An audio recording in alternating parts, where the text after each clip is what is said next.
Bon ben, Zat Hashem, bonjour à tous. Aujourd'hui, c'est Tou Bishvat, le 15 Shvat, que comme la Mishnah dans Rosh Hashanah nous dit que c'est un des quatre Rosh Hashanah, c'est un des quatre de Rosh Hashanah de l'année. Un des quatre, c'est Rosh Hashanah Laïlanot, c'est Rosh Hashanah des arbres. Donc, c'est quoi le Rosh Hashanah des arbres? On en avait parlé un petit peu. Et là, on va voir peut-être une partie du Zohar Kadosh qui parle de ça. Le Zohar sur le Inyan de Tou Bishvat, sur la nouvelle année, sur la nouvelle année des arbres. En fait, c'est dans la halacha, c'est la nouvelle année des arbres par rapport à Trumot ou Ma'asrot, ok, qu'on va prélever les Trumot ou Ma'asrot qu'on est obligé de faire en Eretz Israël. C'est pour cela que les fruits vraiment, les fruits dans lesquels on doit faire la bénédiction à tout Bishvat. Et c'est vrai que dans la halakha, c'est rapporté au nom des Ashkenazim qu'ils avaient le minhag de faire les brachot, etc. Donc ceux qui n'ont pas pu le faire hier soir, par exemple, ils peuvent encore le faire aujourd'hui, pendant la journée, les brachot. Mais en fait, il y a un minhag qui est écrit déjà dans les Tanaïm. Dans les Tanaïm, c'est écrit. C'est écrit au nom de Rabbi Eliezer Agadol. Rabbi Eliezer Agadol, Rabbi Eliezer Ben Orkenos, qui était le rave de Rabbi Akiva. Donc Rabbi Eliezer Agadol, il en parle et il demande à son fils de faire des brachot le 15 Shvat. Pourquoi Rosh Hashanah et Inanot? Puisqu'on va passer à une nouvelle année dans les arbres. Donc ça veut dire que si maintenant dans la Shemitah, il y a 6 ans plus la 7e, c'est la Shemitah. Donc l'année va changer à Tou Bishvat pour les arbres. Ça veut dire que si maintenant, juste par exemple hier qui était le 14, le 14 Shvat, donc si c'était la 3e année, donc c'est la 3e année par rapport au Ma'asrot.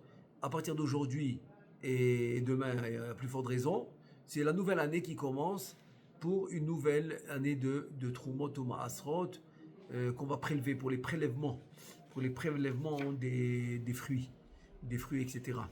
Maintenant, cette mitzvah vient nous enseigner des choses spirituelles par rapport à la mitzvah. Et donc c'est pour ça que je veux voir un passage du Zohar à Kadosh qui va nous dire un peu qu'est-ce que maintenant cette mitzvah vient nous enseigner. Alors, la Amar Rabbi Yehuda Maïdirtiv. Il dit le Zohar Kadosh que Rabbi Yehuda demande l'explication du pasouk dans Kohelet, qui le chapitre 7. Gam etze leumadze asa haElohim kegavna dirki'a avet kucha berichu be'ara pirush ke'en ma sheyesh barakia asa kadosh baruch ba'aretz. C'est-à-dire que Kadosh Baruch Hu, il a fait sur terre ce qu'il y a en haut dans le ciel. Ça veut dire que si dans le ciel il y a des, on va dire des choses spirituelles, ils vont se transformer en matériel dans notre monde à nous. Zele omadza saelokim, comme ça il dit Shlomo Ameler.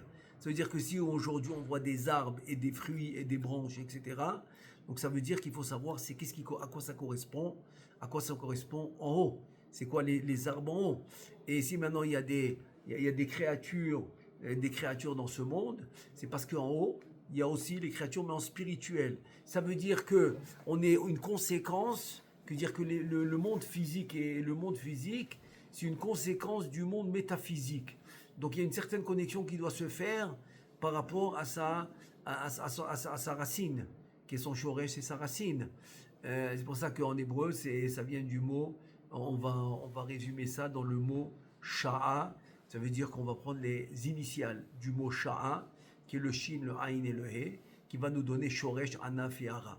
Donc shoresh, c'est la racine. La racine, c'est la neshama, qui reste en haut, qui bouge pas.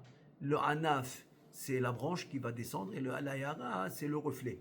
Le reflet, c'est ça qui va descendre. C'est-à-dire que nous, on est le reflet, ou bien le anaf, ou bien la branche de notre racine, qui est la neshama d'en haut.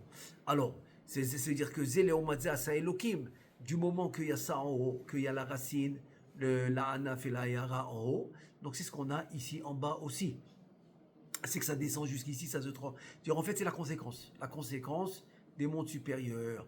Et maintenant, la différence est la suivante, c'est que l'arbre, dans ce monde, la racine est connectée à la terre, alors que dans le monde supérieur, c'est le contraire. C'est comme si je renverse l'arbre, les racines sont en haut, et le tronc, il descend avec les branches. Donc le tronc et les branches, ils descendent vers le bas. Ils descendent vers le bas, alors que, la racine, elle reste en haut. Ça veut du mot sha'a. Et le mot ilan, c'est la Gematria 91. 91, c'est Havaya Adanut. C'est la Havaya, c'est le Yud Kevavke. Le Yud Kevavke avec la Adanut qui est le 65. 65, Adanut. Yud Kevavke, c'est 26. 26 et 65, ça fait 91. Donc 91 qui est Havaya Adanut. Ok, ça donne le mot ilan. C'est-à-dire que le mot ilan, en fait, il vient représenter dans les mondes spirituels, il vient représenter l'union d'Akadosh Borou avec la Malchut.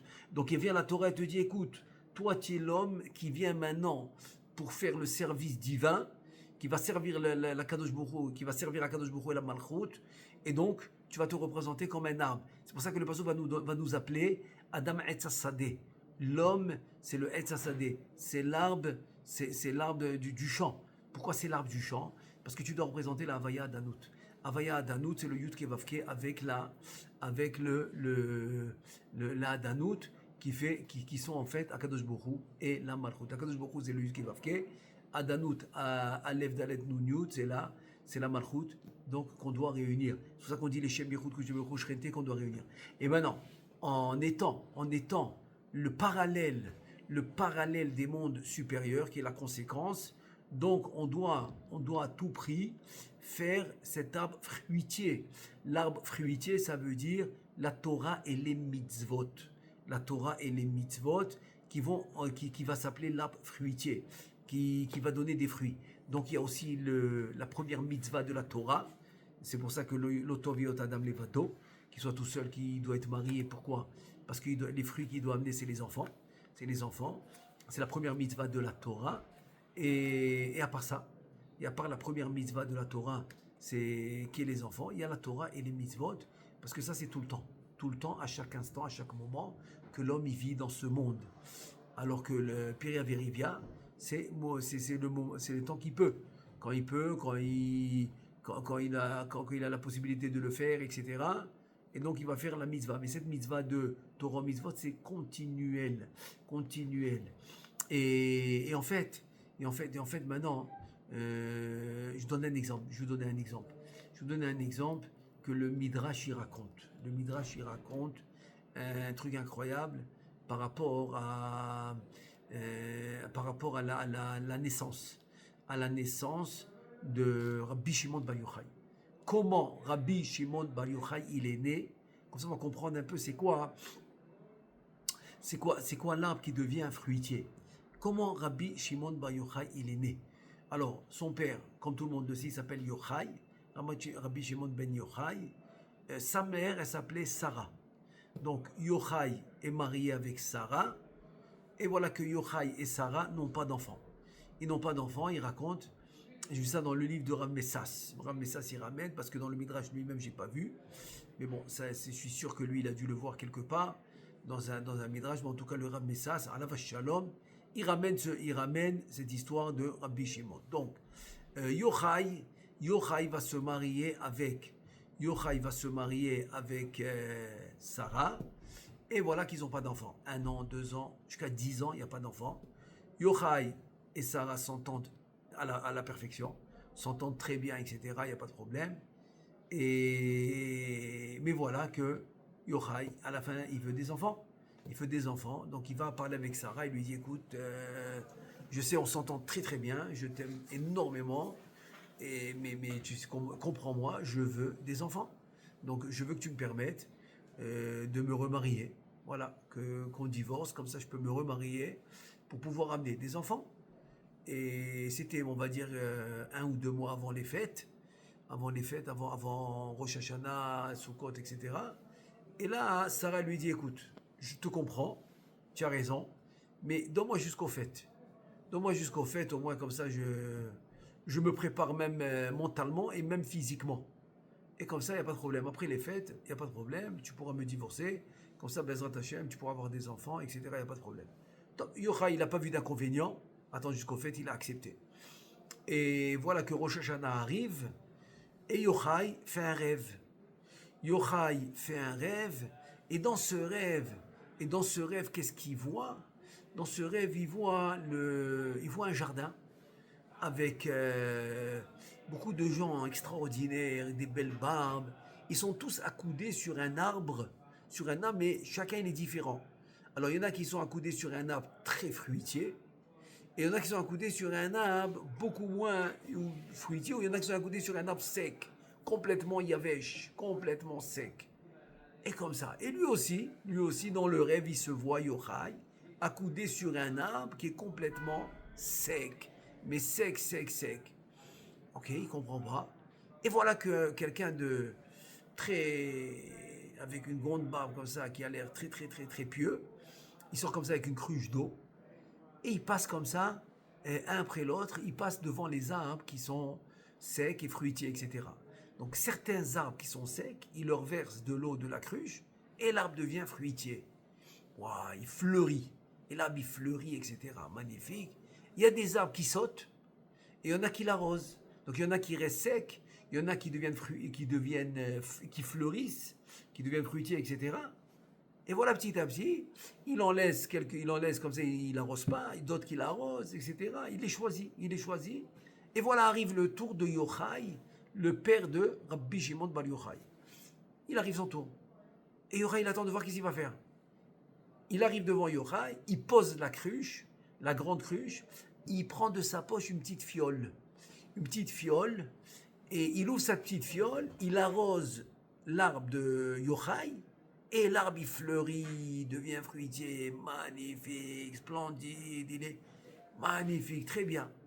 Et il remet la fiole dans sa poche, et il continue avec les autres, avec la grande cruche, comme il avait commencé. Pour le seul qu'il a utilisé la fiole, c'est Yochai. Et il continue le trajet. Et il y en a qui l'arrosent, il y en a qui ne l'arrosent pas. Et comme ça, Yochai se réveille. Yochai se réveille le matin. Et à peine s'il a fait les brachot, Modéani, Netilat Yadayim, tout de suite, qu'est-ce qu'il fait? Avant même d'aller à la synagogue, il appelle Sarah. Il appelle sa femme. Il dit, j'ai une bonne nouvelle à t'annoncer. C'est pour ça que je veux te l'annoncer, avant la tefila. Comme ça, je veux que tu sois contente. Avec plaisir, dis-moi, qu'est-ce qu'il y a? Il dit, écoute, on ne va pas divorcer. Tout va bien. Ah, quelle bonne nouvelle. Bon, je te donnerai plus de détails après la tefila. Voilà, pour ne pas tarder, donc il va à la tefila, il va sonner le chauffard, etc. Et voilà, il revient pour la Seouda de Rosh Hashanah. Et là, il raconte à Sarah, il lui dit, voilà. Il lui raconte le rêve, il lui dit, j'ai compris le rêve. Le rêve, en fait, c'est que chaque homme que j'ai vu, l'arbre, ça représente la femme. Qui fleurit, qui fruitier, c'est les enfants. Donc, quand l'homme, il est accoudé sur un arbre qui est sec, c'est qu'en fait, il a une femme stérile, qui ne peut pas avoir d'enfant. Et donc, à Rosh Hashanah, celui qui est arrosé, c'est un envoyé d'Akadosh Baruch Hu. Qu'Akadosh Baruch Hu avait décidé que telle femme qui est stérile va devenir fertile, etc. Mais il y en a qui restent stériles. Donc il y en a qui l'arrosent, il y en a qui l'arrosent pas. Tous ceux qui l'ont arrosé, alors ils auront un enfant cette année. Et quand il est arrivé à moi, mon arbre était sec. Parce que tu étais stérile. Il a arrosé et Baruch Hashem, il a fleuri. Donc je sais qu'on aura un enfant. Donc il n'y a pas de problème, on ne va pas divorcer. Mais il y a une chose que je n'ai pas compris dans ce rêve. Pourquoi quand il est arrivé à moi, il n'a pas utilisé la même cruche que tout le monde? Il a pris une fiole de sa poche, et de cette fiole, il a arrosé mon arbre. En fait, qui te représente à toi, qui est ma femme. Ensuite, il a remis la fiole dans sa poche, après que l'arbre, il a fleuri et il est devenu fruitier, etc. Il a continué la cruche pour les autres. Ça, c'est le seul détail que je n'ai pas compris. D'abord, elle était très contente. Elle lui a dit merci pour la nouvelle, Baruch Hashem. Ils ont remercié Hashem. Elle lui a dit, écoute, Rabbi Akiva, il vit dans notre génération. Lui, il va nous expliquer c'est quoi l'énigme, c'est quoi cette partie du rêve que tu n'as pas compris. Et en même temps, on va vérifier que Baruch Hashem, lui aussi pourra confirmer que tu as bien compris ton rêve. Très bien, bonne idée. Ils vont chez Rabbi Akiva. l'après-midi, et voilà, Rabbi Akiva il les reçoit, et voilà que Yochai lui raconte le rêve, comme il s'est passé, et Yochai lui raconte l'explication qu'il a eue, et la question qu'il avait par rapport à la fiole. Il lui dit, Rabbi Akiva, Yochai, tu as très bien expliqué le rêve, je suis d'accord avec toi. Bezrat Hashem, Sarah, elle aura un enfant, Bezrat Hashem, oui, tu as très bien expliqué. Maintenant, pour la fiole, je vais te dire, c'est que tout le monde, ils ont eu la cruche, c'est parce qu'Akadosh Baruch Hu, il a décidé que cette année, ils auront un enfant. Mais toi, hein, c'était différent. Pourquoi? Parce que Sarah ne devait pas avoir d'enfant, était stérile. La fiole, en fait, représente les larmes de Sarah. Les larmes de Sarah, c'était dans la fiole.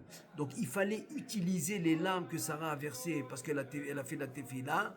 Et comme elle a utilisé les larmes, et comme elle a pleuré pour avoir un enfant, donc Akadosh Baruch Hu a utilisé les larmes de Sarah qui étaient dans la fiole pour justement lui donner un enfant. Et c'est ça qui a fait fleurir l'arbre et c'est ça qui l'a rendu fruitier. Et c'est pour ça que maintenant elle aura un enfant. Donc c'est ce que Rabbi Akiva il lui a complété dans l'énigme. Donc c'était bien, il a bien expliqué le rêve. Il lui a complété en fait que c'était l'arbre. Ça veut dire quoi? Ça veut dire que l'arbre en fait, il représente la reproduction. La reproduction. C'est pour ça que l'homme c'est Etz Hasadeh. Le Etz c'est l'arbre, c'est-à-dire qu'il doit fructifier. C'est quoi fructifier? Il doit faire des fruits. Donc on a dit Peria Verivia, c'est sûr. C'est la première mitzvah de la Torah. Pérourvou. Mais il doit le faire continuellement. Comment je peux le faire continuellement?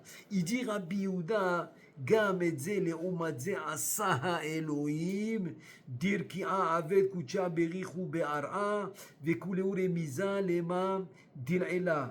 Ça veut dire que quoi? Ça veut dire qu'en fait, tout ce qu'il y a en haut, il y a en bas. Et Rabbeinu Chaim Vital, qu'est-ce qu'il nous dit? Rabbeinu Chaim Vital, il nous dit que Kadosh Baruch Hu, Chade bepilpula de oraita.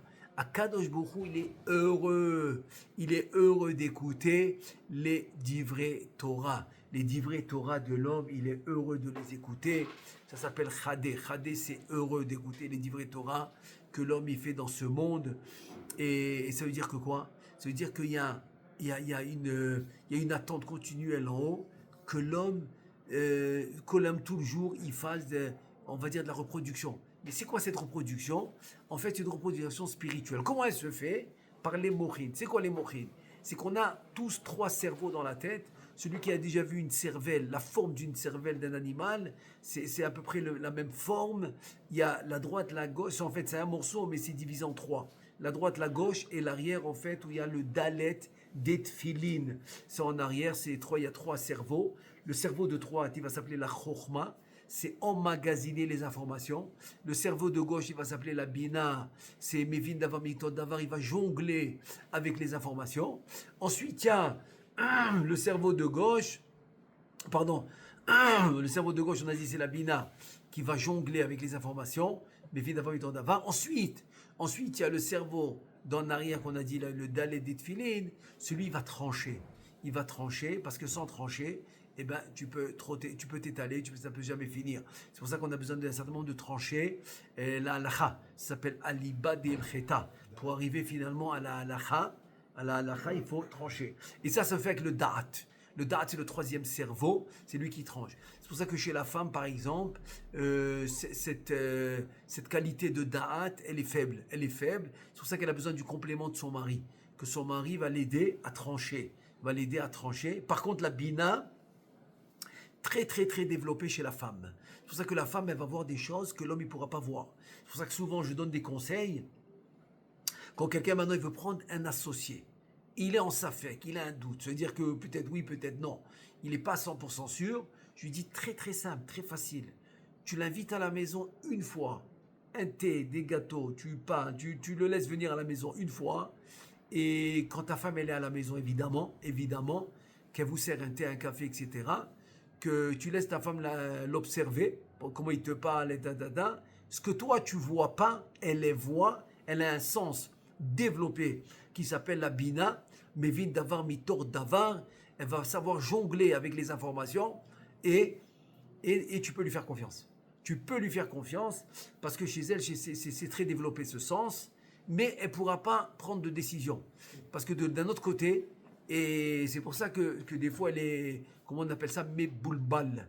Méboulbal, c'est-à-dire, elle sait pas comment, elle sait pas où se mettre, elle sait pas comment décider. Pourquoi? Parce que d'un côté, très très développé, on va dire, son pile-poule, son analyse très développée entre ses connaissances, mais elle n'arrive pas à trancher. C'est pour ça que tu dois l'aider à trancher.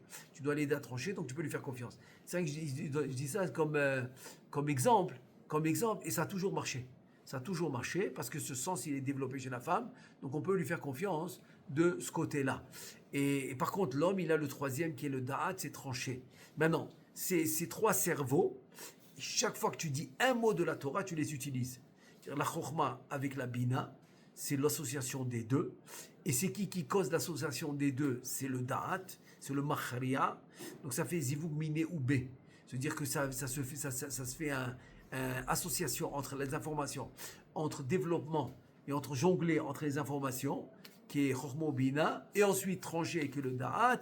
Ça se fait d'une manière automatique à chaque fois que tu étudies un mot de Torah. Et Kol Sheken a plus forte raison quand tu vas donner un chidouche de la Torah, a plus forte raison que ça va les faire fonctionner. Donc ça c'est quelque chose que tu peux faire tout le temps à travers la Torah. Donc ça ressemble à l'arbre qui va donner des fruits.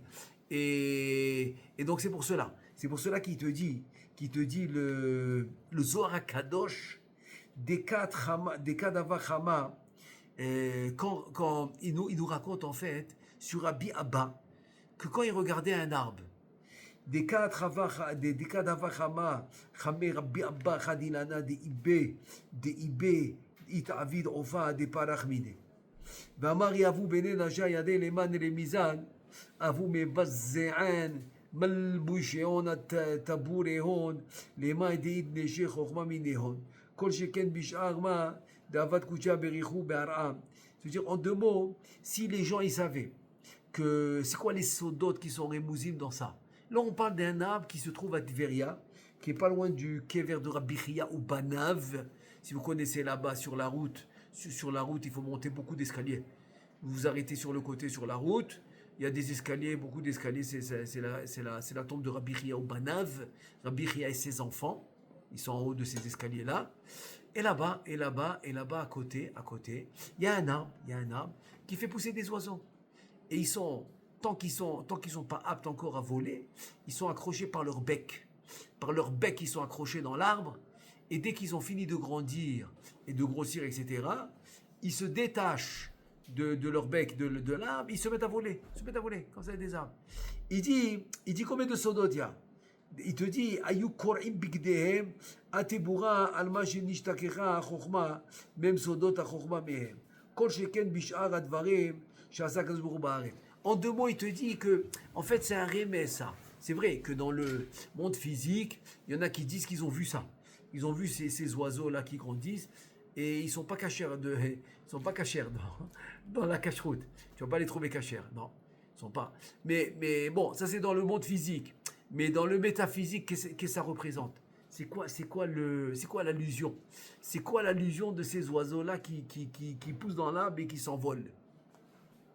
Il dit en fait c'est une perte de Sodot Torah. C'est comme maintenant, par exemple, tu viens pour étudier un sujet dans la Torah, et au lieu d'approfondir et d'arriver aux profondeurs de ce sujet, etc., qu'est-ce qu'il fait? Eh ben non, il va, Chasvé Shalom, c'est comme l'oiseau, il va le laisser partir. Comme l'oiseau qui va s'envoler, et dès qu'il va s'envoler, donc Aviachol, c'est comme quelque chose qu'il a perdu. Donc attrape-le avant qu'il s'en va. C'est-à-dire que maintenant, c'est comme il dit, par exemple, Rabbeinu Chaim Vital, l'élève par excellence du Harizal, dans le livre de Shara Psukim, qui est un des Shmoné Shaharim, au nom de son maître du Harizal, dans le livre Yesharia, dans le Siman Samer Dalet, 64, il dit, c'est quoi un Olam Haba? Aïn Lorata Elohim Zulatecha Sela, Ya'ase Lamchakelo. יעשה למחכה לו. מה אין עין רעת לא רעת האלוהים זולתך סלע. C'est-à-dire qu'il y a quelque chose que l'œil ne pourra pas voir, seulement Akadosh Baruch Hu pourra voir. Ça veut dire, il dit qu'il y a des tzaddikim qui vont recevoir un olam haba que d'autres tzaddikim ne vont pas le recevoir. C'est quoi ce olam haba qu'il n'y a que Akadosh Baruch Hu qui le voit et qu'il y a d'autres tzaddikim qui ne le voient pas? Et certains tzaddikim où ils le voient, c'est qui? C'est certains tzaddikim qui le voient? Il te dit Yoshev ben Achad, Yoshev ben Achad, mais Leavin kol mila batora. Celui qui s'assoit tranquillement pour comprendre chaque mot dans la Torah, pour ne pas avant qu'il s'envole. Parce qu'un homme qui a fermé un sujet, alors il passe à un autre. Tu dis non, essaye de comprendre, avance. Je ne dis pas de rester maintenant sans limite. Il y en a qui peuvent rester sur une page de Gemara des mois. Maintenant, je ne suis pas en train de rentrer dans ça. Je ne suis pas en train de dire que c'est bien. Pas du tout. C'est pas ça du tout l'idée. L'idée, c'est d'être sûr que j'ai compris avant de quitter. C'est tout. On parle de quelques minutes près. C'est-à-dire, au lieu d'arrêter un sujet, si tu as compris à peu près, eh ben non, tu continues jusqu'à ce que tu l'as bien compris. Et dès que tu l'as bien compris, tu avances. Tu avances, et comme ça, tu avances. Et c'est le inyan de l'arbre. Le inyan de l'arbre, c'est quoi? C'est d'avancer. C'est d'avancer. Et sur ça, peut-être, ça va bien de ramener le pasouk. Il y a un pasouk dans Shlomo Améler, dans Michelet, dans les proverbes. Dans les proverbes, quand on fait de Michelet, Shlomo Améler, qui était l'homme le plus sage qui a jamais existé. Le plus sage qui a jamais existé. Regarde-moi un peu le pasouk qu'il te donne. Dans Michelet, dans le chapitre 26, il te dit un truc incroyable. J'aime beaucoup ce pasouk parce qu'il a un enseignement très profond comme enseignement. Il dit que moi, Delet, Tisov al Tsira, Ken Atzel al Mitato. D'abord, je traduis. A priori, ça n'a pas trop de sens. De la même manière que la porte, elle va s'ouvrir et se fermer et elle tient sur les charnières, alors elle tourne. Allez, tu l'ouvres, tu la fermes, tu l'ouvres, tu la fermes. Et elle tient sur les charnières, de la même manière que la porte elle tourne, ok, et elle reste sur ses charnières. Il te dit la même chose, le fainéant qui se tourne sur son lit. Bon, a priori, tu vois pas de rapport. Quel rapport? La porte qui tourne et le fainéant qui tourne sur son lit. Mais en fait, c'est quoi l'idée? L'idée, elle est incroyable. Si maintenant je te dis, par exemple, tu prends un endroit où tu sais qu'il est ouvert 24/24 et les gens, ils n'arrêtent pas de rentrer et sortir. Ils rentrent, ils sortent, ils rentrent, ils sortent. Tu vas me dire quoi? La porte, elle va s'ouvrir et se fermer 300 fois par jour, on va dire minimum. Pendant 20 ans, combien de fois elle s'est ouverte? Si tu fais 20 ans fois 300 fois par jour, je te raconte pas. Et pourtant, elle n'a jamais bougé, elle n'a jamais avancé d'un pas. La porte, elle n'a jamais avancé d'un pas. Il te dit, la même chose. La même chose. L'homme, le fainéant sur son lit, il bouge, mais il n'avance pas. Il est resté sur le même lit, sur la même place. Qui va, il revient. Il va, il revient. L'homme qui rentre pas dans la Agdara, qui rentre pas dans la, on va dire, dans la définition de Etz Hasadeh, de l'arbre, qui doit pousser, qui doit avancer, qui doit amener des fruits, eh bien, il est considéré comme la porte qui reste sur ses charnières.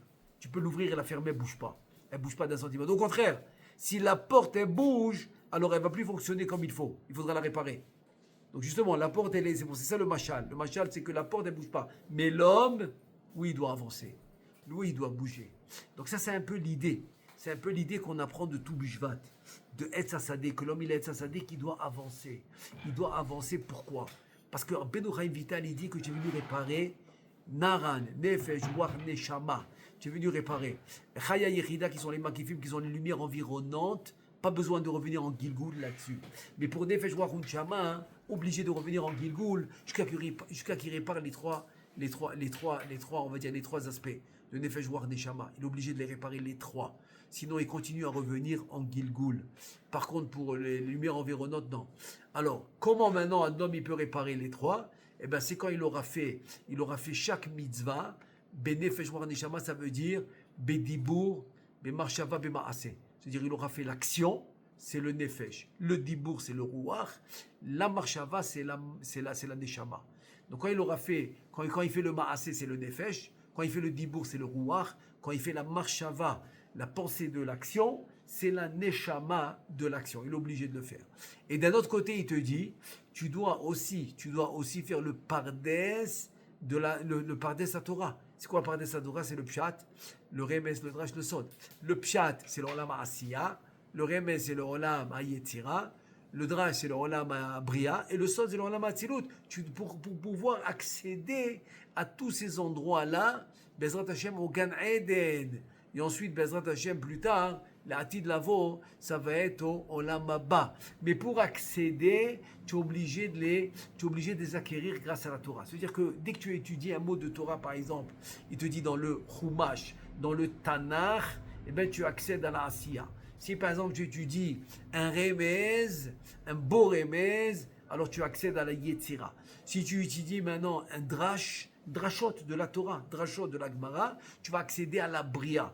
Si tu étudies le Sod à Torah, tu accèdes à la Hatzilut. Comment tu vas accéder à tous ces mondes-là si tu n'as pas touché à ces niveaux-là de Torah? C'est pour ça que des fois, il y a des Drashot dans le Zohar Kadosh. Tu dis, bah attends, mais c'est pas écrit comme ça. On n'a pas les mêmes psukim. Dans le Sefer Torah, il te dit, il n'y a pas de Yud, il te dit, il y a un Yud. Ah, tu comprends pas. C'est pas la même chose. Oui, parce que lui, il est en train de faire la Drasha de la Torah dans un monde différent.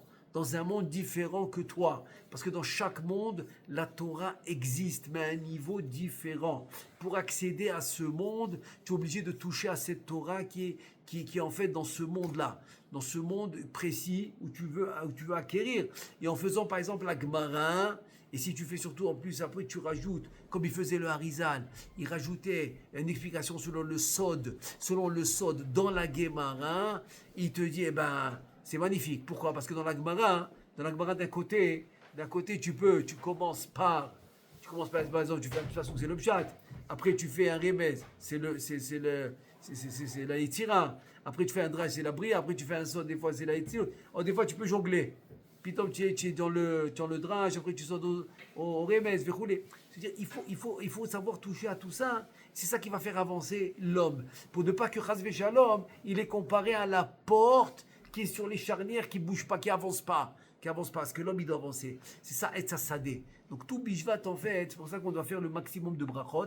Il faut savoir que les brachot se font sur les fruits, principalement, hein. Je dis bien principalement, sur les fruits d'Eretz Israël, pas sur les fruits de Chutz La'aretz. Dans le chouk, il y a beaucoup de fruits de Chutz La'aretz, principalement, et c'est pas ça qu'il faut faire. Il faut faire les fruits de Eretz Israël, parce que c'est ça le Ikar, comme ils disent les Mefarshim, ils disent, les commentateurs, ils disent pas pourquoi, ils disent parce que le Shefa, il commence en Eretz Israël, ensuite il se propage en Chutz La'aretz. Donc, en plus, l'abondance, exactement, l'abondance, elle se propage en Chutz La'aretz. Donc c'est pour ça que les fruits, il faut faire les fruits principalement de Eretz Israël. Et donc voilà, c'est vrai que je voulais sortir une petite notion du Zohar Kadosh par rapport à tout Bishvat, à ce Bezrat Hashem, qu'Hashem nous cède d'avancer comme il faut, pour Bezrat Hashem arriver à Bezrat Hashem qu'on puisse voir le Mashiach Tzidkenu Bekarov avec le Binyan Bet HaMikdash, Bimera Biamenu, Amen ve Amen.